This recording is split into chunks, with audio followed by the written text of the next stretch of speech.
While brushing your teeth, close your tab. To don't use often your dishwasher. Don't pre-wash your dishes. Collect water from the rain. Don't let your water run while you're watching your vegetables.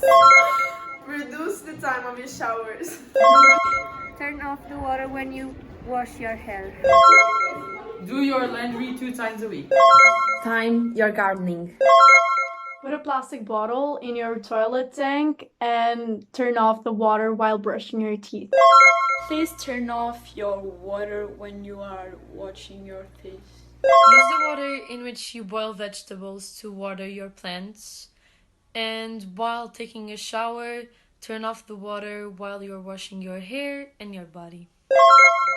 Use your dishwasher and washing machine for full loads only. Turn off the tap while brushing your teeth. Take short showers and use the dishwasher instead of washing the dishes by yourself.